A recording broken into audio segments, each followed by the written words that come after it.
On se rencontre aujourd'hui, Monsieur Hutin, dans le cadre d'une collecte mémorielle que j'ai intitulée « Mon Algérie à moi » ou encore « Mon histoire algérienne ». Qu'est-ce qui vous a mené en Algérie la première fois? Le service militaire, l'obligation d'aller faire la guerre là-bas. Autrement, moi, je n'avais jamais mis les pieds en Algérie et je ne pensais pas pouvoir y aller. On était tellement loin, qu'on n'en parlait pas. Juste après cette guerre d'Indochine, moi, j'ai appris Dien Bien Phu, j'étais encore en France, avant de partir pour Madagascar, où j'ai fait mon service militaire dans l'infanterie coloniale, comme troufion de base. Mais j'ai eu la chance, étant jésuite et tout proche d'une communauté jésuite et d'un collège, ayant refusé de faire les EOR, on m'a viré des pelotons, c'est-à-dire de l'école des sous-officiers. Du coup, je n'avais rien à faire. Et j'ai réussi à obtenir de la part du colonel d'être nommé au collège qui avait besoin d'un professeur de 3e. Et donc j'ai passé des mois dans le service comme professeur au collège Saint-François-Xavier de Fianarantsoa. Étant à Madagascar, on a appris déjà que le Maghreb s'enflammait. Pour moi, c'était tellement clair. C'était des pays qui voulaient leur indépendance. Mon père me parlait souvent de Mendès France, qui avait réussi à régler la guerre d'Indochine. Oui. Et je pensais qu'il réglerait même chose, assez vite. Bon. Mon père était député à l'époque, journaliste, député. Et donc, voilà, c'est pour ça que j'étais, si vous voulez, au fait de tout cela. Mais il y a des choses qui, très jeunes, vous révoltent. J'ai découvert tout de suite, je dirais, les problèmes posés par la colonisation de Madagascar. J'ai entendu parler, reparler, par les Malgaches, beaucoup moins par les Européens, de la révolte de 47, oui, qui a été épouvantable, la répression au moins, et donc qui n'avait pas du tout quitté ni la tête ni le cœur des Malgaches. En plus, avec un missionnaire de la côte est du pays Tanal, j'avais monté un dossier avec les paysans qui étaient, à l'époque, dans cette région-là, soumis à des tracasseries, plus que des tracasseries, enfin du travail forcé de la part d'un colon et du vol des terres, ce colon étant en connivence avec la gendarmerie et le chef du district. C'était le travail forcé au moment de la récolte du café, et puis en fait des confiscations de terres. Donc ça m'avait révolté, on a fait donc un rapport avec ce missionnaire que j'ai porté à mon retour de Madagascar sur le bureau de Pierre-Henri Tedjen, qui était ministre des colonies et qui était un ami de la famille. Oui, et Tedjen d'ailleurs, pour l'histoire qui va nous intéresser dans quelques minutes, l'histoire algérienne, voilà, c'était le frère de Paul Tedjen, qui était chef de la police à Alger, qui a démissionné devant justement les exactions, les exactions, voilà, et notamment celle de Bichard d'ailleurs. On pensait être libéré. Et on apprend qu'on est maintenu sous les drapeaux pour repartir, vraisemblablement, au Maghreb. Mais on ne savait pas où. Je me suis posé la question de la désertion. Je m'en suis ouvert à mon père et à mes supérieurs, qui tous ont été unanimes à dire « Tu dois partir, tu seras beaucoup plus utile dans ton utilité, parce que si tu es déserteur, si tu pars, on ne t'entendra pas. Tandis que là, tu pourras peut-être faire réfléchir les gens, etc. » C'est ce qui s'est d'ailleurs passé. Comme vous l'évoquez dans votre journal de bord. Tous ceux qui avaient fait leur service militaire dans les colonies de l'époque se sont retrouvés, au moins une grande partie, à Rennes. Regroupés à Rennes, on les a transvasés à Rivesaltes, de célèbres mémoires. On était en pleine révolte. On embarquait sur les wagons, les CRS dans l'Aurès, les Maroc aux Marocains, l'Algérie aux Algériens. Donc on a été pistés par les CRS tout le long du trajet. Et même dans une des gares, je ne sais plus laquelle, on leur a lancé les cailloux du ballast par-dessus les wagons. Ah non, ça a été...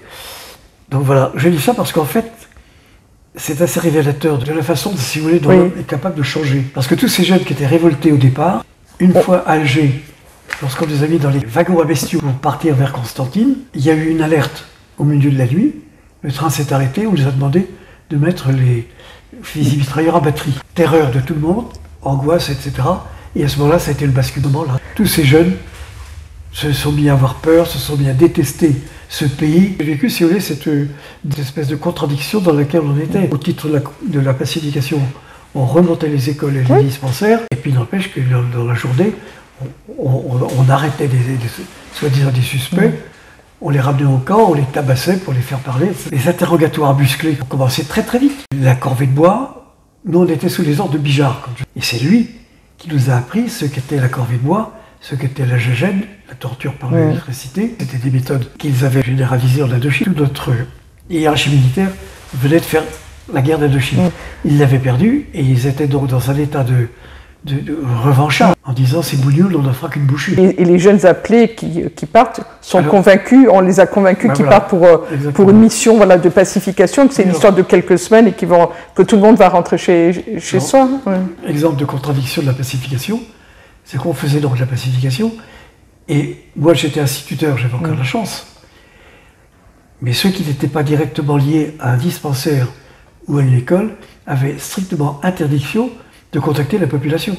Et comme instituteur, j'avais donc la charge d'aller dans les mechtas, dans les familles, pour inviter les parents à envoyer leurs enfants à l'école. Mon capitaine ne voulait pas que j'y aille seul. Il m'avait affublé d'une escouade armée, casquée, etc. Alors chaque fois que je rentrais dans une maison, je demandais à l'escouade de rester un peu en arrière. Et une fois, on est entré comme ça dans la cour d'une mechta, d'une ferme, la porte est restée ouverte. Il y avait une maman qui tenait un bébé dans ses bras. Elle a vu les soldats tout d'un coup. Moi, je rentrais, j'étais en calot, sans armes. Mais elle a vu quand même derrière. C'était l'armée française, donc de toute façon. Soldatesque, armée, etc. Elle a pris peur. Et curieusement, elle a laissé son gamin sur le pas de la porte. Un bébé qui avait quelques mois. Alors moi, qu'est-ce que j'ai fait? J'ai pris le bébé dans mes bras.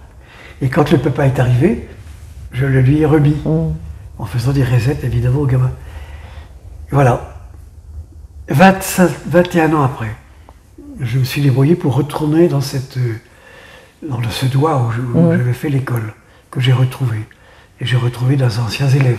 Puis il y a un jeune qui me tape sur l'épaule, un tout jeune. Une vingtaine d'années, donc. Qui me dit, toi, je te connais. C'est pas possible, tu n'étais pas né quand... Si, j'avais quelques mois. Il me raconte cette histoire. Il me dit, mon père m'a raconté ton histoire. Parce qu'après, son père a été prisonnier au camp et en plus, je l'ai lui donné à manger. On est resté en relation assez longtemps. On l'a vu 2 ou 3 fois après. Et puis il est mort. Il y a un exemple magistral de cette foutue pacification. C'est qu'on me fait reconstituer l'école et on me demande d'avoir un fusil à côté du tableau noir. Vous vous rendez compte comment j'allais faire la glace avec un fusil à la face des gosses? Alors j'ai bagarré pendant très longtemps avec mon capitaine et j'ai refusé absolument cette situation. J'ai fini par accepter d'avoir un pistolet dans la poche, que les gosses ne voyaient pas. Il vous a servi ce pistolet? Non, jamais. Il vous encombrait plutôt qu'autre chose? Le temps de le sortir et de tirer, vous vous rendez compte? Il n'était même pas chargé, je parie. Bien sûr que non, je n'avais pas chargé, évidemment. Alors voilà, c'était complètement ridicule.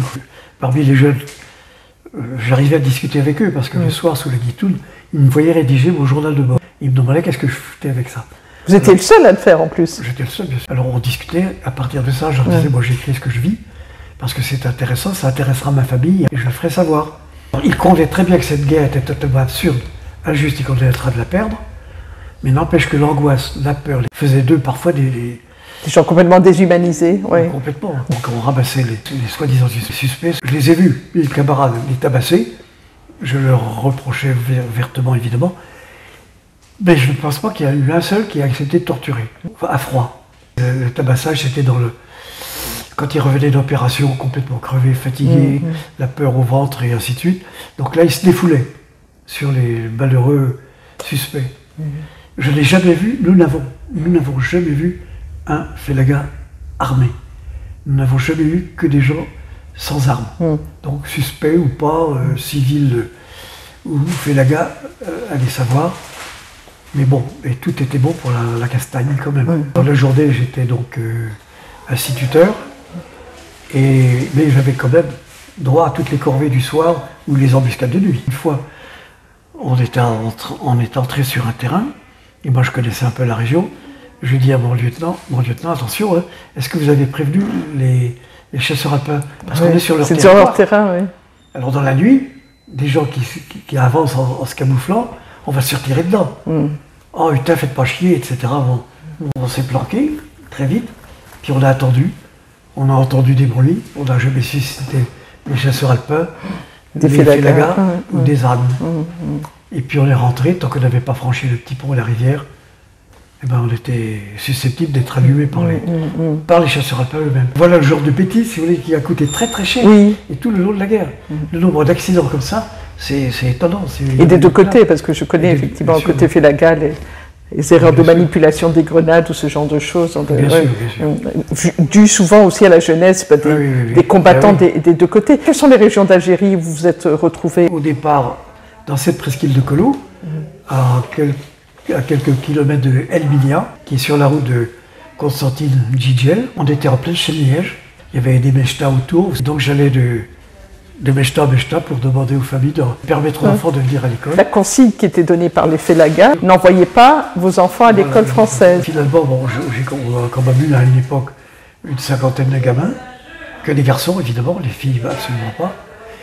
Et un jour, justement, j'étais en train de faire la classe, on était dans une espèce de gourbi, j'avais retrouvé un gourbi, il n'y avait qu'une porte qui permettait de faire le jour. Donc j'étais obligé de la laisser ouverte. Mais je vois tout d'un coup la porte qui s'assombrit, et je vois deux espèces de colosses dans l'embrasure qui me regardent. Alors moi je m'arrête, je les regarde, ils me font signe de continuer. Vous étiez en tenue en plus j'étais militaire. Militaire, oui. Je me suis dit, ça y est, ma dernière heure est arrivée. Puis ils sont partis. Et le lendemain, on a trouvé des tracts accrochés aux arbres. Merci aux petits Français de faire de nos enfants de bons petits félagas. Puis j'ai perdu le tract. Le fait d'être séminariste vous a protégé finalement pendant cette guerre? Ça m'a protégé de ma propre hiérarchie. Oui, oui. Le fait d'être séminariste, d'avoir un père député, journaliste, bon, je pense que ça m'a effectivement protégé. Sans ça, il m'aurait envoyé dans un truc de redressement. Un soir, j'ai entendu des hurlements de chacals. Enfin, je croyais que c'était des chacals. Je sors de ma guitoune et je m'aperçois qu'en fait, dans la guitoune d'en face, on était en train de torturer. Alors, comme je savais que comme prisonnier, il y avait un vieux et un gamin de 14 ans, je me suis dit, ils sont en train de torturer le vieux. Et le lendemain, j'apprends que c'était le gosse qui avait été torturé. 14 ans. Et c'est lui qui donne la photo. Le fameux bouton que vous avez pris. Oui, alors ça m'a totalement révolté que j'ai pris cette fameuse photo. Et puis je me suis reculé comme c'est pas permis avec mon lieutenant, qui je pense, c'était lui qui avait, je suppose, torturé ce gamin. Qu'un officier français se permet de torturer un gosse comme ça, moi, ça m'avait totalement révolté. Et alors c'est à partir de ce moment-là que j'ai vraiment été vis-à-vis de la hiérarchie en état en rébellion, de dissidence totale. Bon, moi j'ai continué à faire le service, à faire l'école. Alors après, on est allé dans les Aurès. Là, c'est le désert complet, le grand plateau de Bouaba Baba où il n'y a pas un arbre. Alors il y avait un immense camp que l'on partageait avec les parachutistes. Et alors là, on était à la fin de notre séjour et normalement, notre hiérarchie avait reçu l'ordre de ne pas nous envoyer en opération. Voilà, mes camarades s'embêtaient tellement au camp qu'ils se portaient volontaires pour aller faire des opérations avec les parachutistes. On imagine qu'ils aient été inspirés, qu'on leur ait suggéré effectivement des choses qui ne sont pas forcément toujours très avouables. Bien sûr, moi je ne me suis jamais porté volontaire, évidemment. Un soir, des copains me prennent à partie, ils me disent, dis donc, on revient du mess, on a bu un coup avec les paras, fais pas le con, hein, ne va pas en embuscade avec eux, n'accepte pas d'opération avec eux parce qu'ils ont juré de te descendre. Donc j'avais déjà cette réputation, parce qu'effectivement j'avais été pris en flagrant délit de donner à boire et à manger à un pauvre bougre qui était attaché comme une chèvre et que l'on torturait par la faim et la soif. Et les paras m'étaient tombés dessus à ce moment-là. Vous dérangiez. Ah bah oui, ça c'est sûr, oui.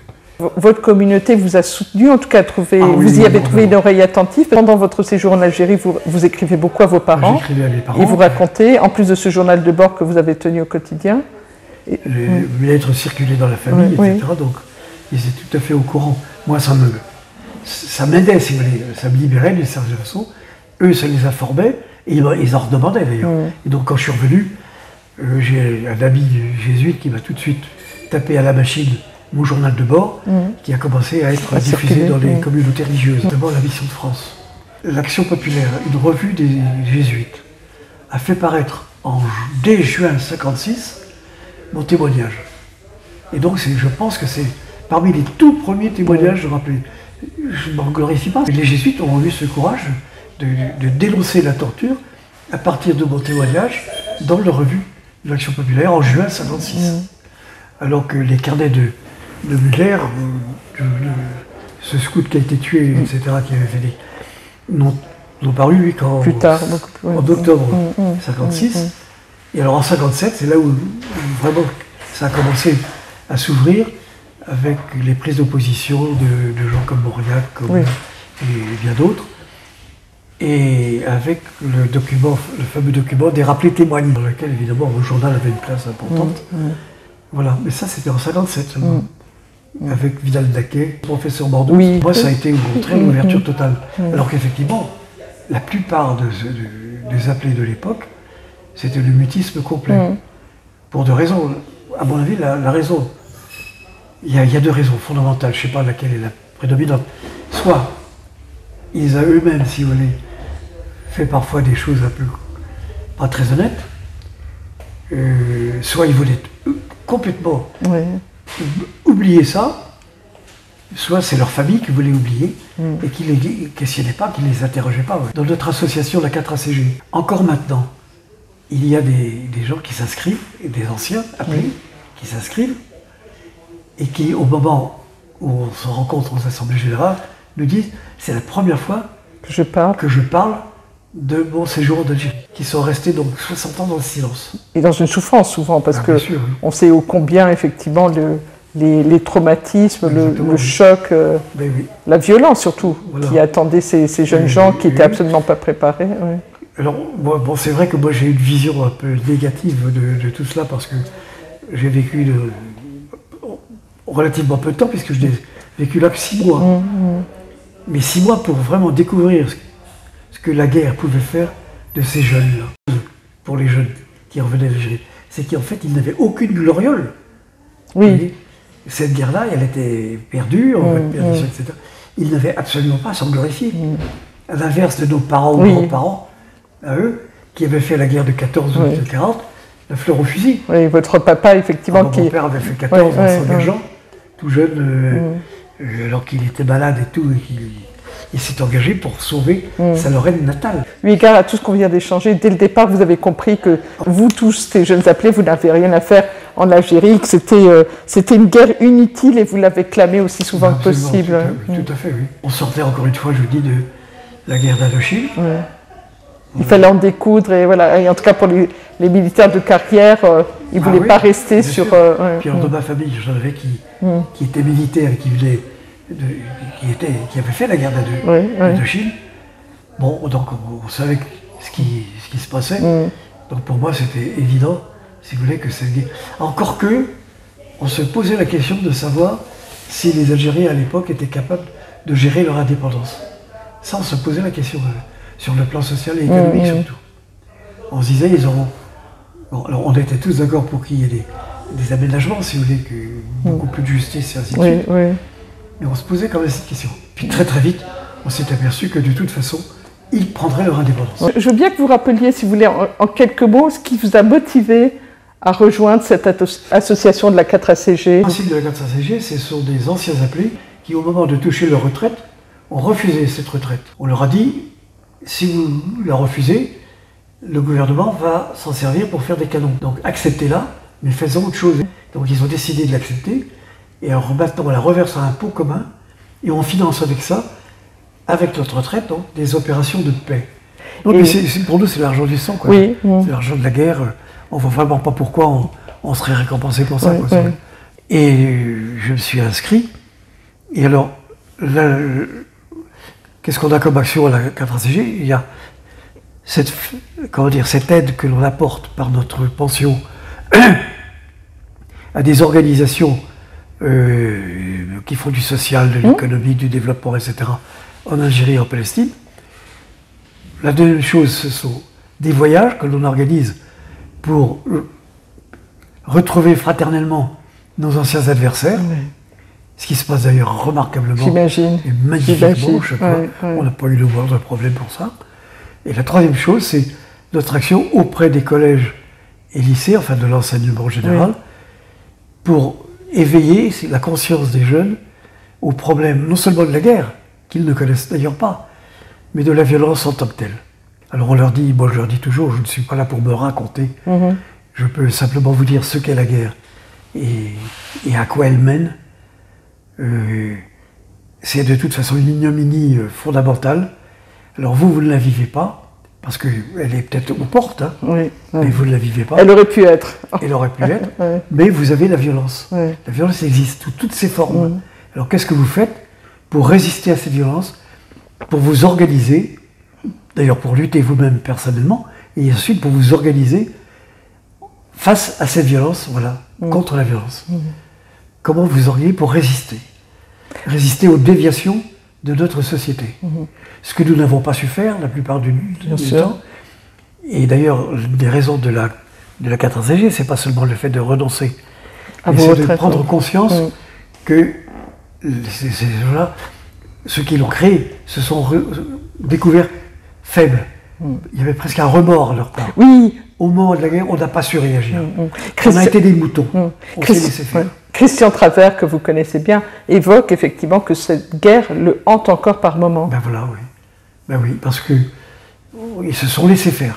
Voilà. Est-ce que le choix est fait? Est-ce que c'est un choix? On ne peut pas dire que c'est un choix, parce que ça dépend tellement de choses.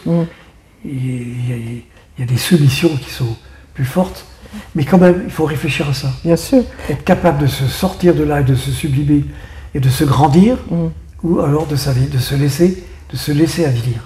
Et puis, comme vous l'évoquez, et ma génération et les suivantes n'ont pas connu de guerre, et c'est tant mieux, mais quand on a la chance de pouvoir échanger avec des témoins vivants, de pouvoir parler d'une histoire qui est dorénavant enseignée dans les classes de collège et de lycée, parce que de ma génération, je n'ai pas souvenir qu'on parlait de la guerre d'indépendance, mais aujourd'hui, effectivement, qu'elle est évoquée et enseignée, quel bonheur de pouvoir effectivement échanger. Absolument, oui. Exactement. Donc il y a ce devoir de mémoire, mais ça dépasse le devoir de mémoire. Ça porte sur une réflexion actuelle. Oui. Encore une fois, moi ça me paraît très important. Parce que toutes les associations, dont la 4ACG, ont permis effectivement au gouvernement français qui sont succédés depuis l'indépendance de réfléchir en tout cas en tout cas pas une notion de réparation, mais de reconnaissance effectivement des exactions en Algérie. Et un des combats les plus importants aujourd'hui, c'est de faire reconnaître la torture. Exactement, absolument. Vous avez eu l'occasion de vous retourner quand même assez régulièrement en Algérie? Ah oui, oui. D'abord, oui, tout à fait. J'ai voulu retourner sur les lieux où j'avais été, et notamment là où j'ai eu des tas d'adresses de gamins avec des gamins que j'ai retrouvés en France après. J'ai retrouvé même pas mal. Et j'ai notamment retrouvé, en plus, ce gamin de 14 ans qui avait été torturé. Je l'ai retrouvé en 2013. On va le voir en photo. Monsieur de 70, 72 ans. Voilà. Dans nos voyages en Algérie, on essaie de rencontrer le maximum d'anciens moudjahidines, les vrais. Et là, on se retrouve en pleine fraternité. Et ça, c'est formidable. 60 ans après ou 70 ans après, il faut être dans une relation apaisée, comme vous l'évoquez. Absolument. Et encore une fois, vis-à-vis de la population algérienne, à ce niveau-là, pour nous, il n'y a aucun problème. Et puis vous voyez comment vous êtes accueillis à chaque fois que vous partez en Algérie, ou même ici. Vous évoquez vos voyages en Algérie, mais vous avez également beaucoup de... On a une action, une de notre actions, c'est que je n'ai pas nommé, c'est que des contacts que l'on essaie d'avoir au maximum avec les associations algériennes, d'Algériens ou de franco-algériennes qui se trouvent en France. On a des contacts avec Aubervilliers, par exemple, la ville juive, où là on est en plein contact avec eux. Et vous êtes dans des relations apaisées, en tout cas il n'y a plus là. Complètement. Complètement, oui, absolument. Oui. Est-ce que le fait d'avoir transmis votre expérience vous apaise quelque part? Est-ce que c'est important pour vous de témoigner? Vous l'avez fait précédemment par les photos et pour le journal de bord, mais est-ce que quelque part, quand on vous fait répéter votre histoire, ça n'est pas des moments difficiles qui reviennent? Je pense que je ne vis pas ça de la façon dont certains vivent, quand justement ils n'en ont jamais parlé. Oui. Il y a une histoire que j'aime bien raconter, c'est celle de Bernard Gerland, sous-officier pendant la guerre d'Algérie, sergent. Il s'est porté volontaire pour une corvée de bois. Vous vous rendez compte? Et c'est lui qui a descendu, c'est un chef FLN. 40 ans après, tout d'un coup, il a repris conscience de cet acte-là. Alors ça l'a mordu, absolument. Il s'est dit, il s'en est voulu à mort. Tout d'un coup, il dit, mais qu'est-ce que j'ai bien pu faire et tout. Et il en a fait une pièce de théâtre. D'accord. Il en a fait un récit qu'il racontait lui-même dans les théâtres. il racontait ça, en montrant, si vous voulez, l'évolution d'un homme qui est capable de tuer, de sang-froid, à celui qui tout d'un coup redécouvre l'horreur de ce crime. Et qui vit avec ça. Son affaire a été publiée, c'est son histoire, qu'il racontait d'ailleurs avec... Parce qu'en plus c'était un comédien, il était vraiment devenu comédien. Alors voilà le genre de choses, oui, qui quand même assez étonnant, c'est que quelqu'un 40 ans après, tout d'un coup, reprenne conscience et redevienne, comment dire, un homme, voilà, humble, qui redécouvre son forfait et qui travaille à l'expliquer. On a participé à des élections législatives pour lesquelles on a eu très peur, effectivement, de basculer dans... Absolument, oui, bah oui. Et de tomber sous la coupe d'un parti d'extrême droite qui renvoie à certaines, certaines inquiétudes. Donc, oui. Il y a encore des nostalgiques de l'Algérie française, notamment dans le sud, qui s'attaquent encore à nous, en fait. Qui s'en prennent à vous particulièrement. Enfin, on va peut-être pas en faire une histoire, mais en tout cas, voilà, vous avez été malmené, comme beaucoup de vos collègues. Ah ben quand la 4ACG a été créée, qu'elle s'est fait connaître dans le sud de la France, il y a eu des menaces de mort sur les fondateurs. Vous voyez ? La vérité n'est pas toujours bonne à entendre. Bah non, bien sûr que non. Et encore maintenant, si vous voulez, il y a dans Internet, on voit des lieux, si vous voulez, où ils sont encore en pleine attaque de ceux qui ont dénoncé justement tout ça. À quoi bon? Quelle est la fin? Des gens comme Stora, et surtout comme Raphaël Branche, comme Kenner, comme Vidal Naquet, sont vilipendés. C'est pas possible, oui. Bon, ce sont des gens qui sont des nostalgiques, qui n'ont jamais accepté, si vous voulez, de perdre ce qu'ils avaient, et qui vis-à-vis justement des... Comment dire, sont des racistes, enfin, tout simplement, quoi. Pour eux, l'Algérie n'aurait jamais dû avoir son indépendance.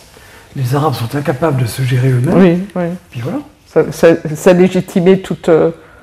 Exactement, ça légitime encore maintenant. Encore maintenant, la révolte à leur égard. Et ça boucle quelque part la boucle l'évocation que je viens de faire de la menace, malgré tout, qui reste présente des partis extrémistes de la droite extrême, dont on retrouve beaucoup de ces nostalgiques, malheureusement. Oui, absolument. Peut-être en termes de conclusion, puisqu'on va être beaucoup regardé en Algérie, avez-vous un message à passer aux internautes algériens qui vont nous regarder aujourd'hui? Leur transmettre votre amitié, votre fraternité? La fraternité surtout, bien sûr, et leur dire que justement, notre association, et nous personnellement, on n'a qu'une envie, c'est de multiplier les contacts et de les faire revivre. Parce que j'avoue que depuis le Covid, et puis aussi peut-être un petit peu depuis l'esprit qui a haut lieu, disons, entre les gouvernements, on a quand même beaucoup plus de difficultés. Puisque en plus, ça quand même c'est important à dire, les associations que l'on finance, les associations en Algérie ont interdiction de recevoir de l'argent de l'étranger. Alors, bon, pour l'instant, on est un peu en panne. Et alors, qu'est-ce que je vais à dire, sinon, de revoir tout cela. Et on ne peut que rêver de nouveaux contacts, de nouvelles fraternisations, de nouveaux élans comme on a connu dans... Je ne sais plus, les noms de villages ne me reviennent pas. Mais en Kabylie, entre autres, vous avez soutenu une association de femmes. À Talamimoun, c'est Talamimoun qui est un petit bled à côté de... Tixirt, me disiez-vous. Et bien là, c'est incroyable, comme on a été accueillis. Juste un exemple, on devait arriver vers 11h du matin, et la sécurité militaire a tellement tardé qu'on est parti à 3h de l'après-midi sur le bord d'Alger. On est donc arrivé à 7h du soir. En plus, avec le système, dès que vous sortez du Nouilaya, c'est une autre... Tout le village était quand même là pour nous accueillir, sauf les femmes qui étaient à la cuisine. Dans leur foyer, à la cuisine. Et on a eu droit au méchoui, malgré tout. Tout le monde était là, c'était formidable, extraordinaire. Tout le village. Puis il y a un autre village, dont je ne me rappelle plus le nom, qui ont fait une fête à notre égard, extraordinaire, oui. Parce que pour beaucoup, pour les gens que vous croisez... Comme on dit en arabe, je crois que vous avez appris quelques mots en arabe. Moi, les quelques mots que je connais, l'ifetmel, ce qui est passé est mort, en fait. Voilà, on remue pas le passé. Non, pas du tout, au contraire. Au contraire, la même chose avec les associations en France, oui. Algériennes ou maghrébines. Voilà, donc, bon, le seul message, c'est ça, c'est celui de retrouver la fraternisation. Si, à revivre. Oui. Je pense que vous avez un message quand même plus personnel à passer à des amis du côté de Front National, Aït Frah. Si la serre m'entend, je le salue grandement. Oui, il m'a accueilli plusieurs fois chez lui, parce que ses parents sont restaurateurs. Ils sont restaurateurs toujours en face du logement où j'habitais. Dans le 11e, il y a 15 jours, j'ai changé de logement. Mais pas plus tard qu'hier, j'ai dîné chez eux. J'ai déjeuné chez eux. Ah, super. Oui. Voilà. Donc on reste en pleine habitude. Ah oui, Aït Frah, c'est un bled magnifique. Front National, la Vanité. À côté de Front National. À côté de Front National. Ex-Fort Napoléon. Et Fort Napoléon, oui, c'est ça. Oui. Non, j'ai promis la dernière question. Sincèrement, ça vous fait quoi, Monsieur Hutin, d'avoir cette... d'être un passeur de mémoire, parce que c'est typiquement, on ne peut pas vous appeler autrement, comme vous, comme tous les membres de la 4ACG, des passeurs de mémoire. Vous avez notion de ce rôle, de l'importance de ce rôle, parce que, pardonnez-moi, mais une fois que votre génération sera partie, oui, non, mais on n'aura plus de témoins vivants. C'est absolument notre fond d'existence, je dirais. Alors, comme je le disais, le devoir de mémoire, la mémoire, l'importance qu'elle a. Mais c'est pas simplement de la mémoire, c'est une mémoire dont on tire l'enseignement pour le présent. Il faut que cette mémoire soit active dans l'action actuelle, vis-à-vis, comme je le disais tout à l'heure, vis-à-vis de la violence, par exemple, parmi les jeunes. Voilà. La réflexion de se porter à ce niveau-là. Voilà. Donc c'est ça, si vous voulez. C'est pas une mémoire ancienne, de souvenirs comme ça, vague et tout. Non, c'est une mémoire vivante, en acte. Et qui sert, Voilà. Merci d'avoir été ce passeur de mémoire. Et je vous remercie de nous donner l'occasion de nous exprimer. Ça aussi, c'est important. C'est que vous avez aussi les véhicules de cette mémoire. C'est mon histoire. Voilà.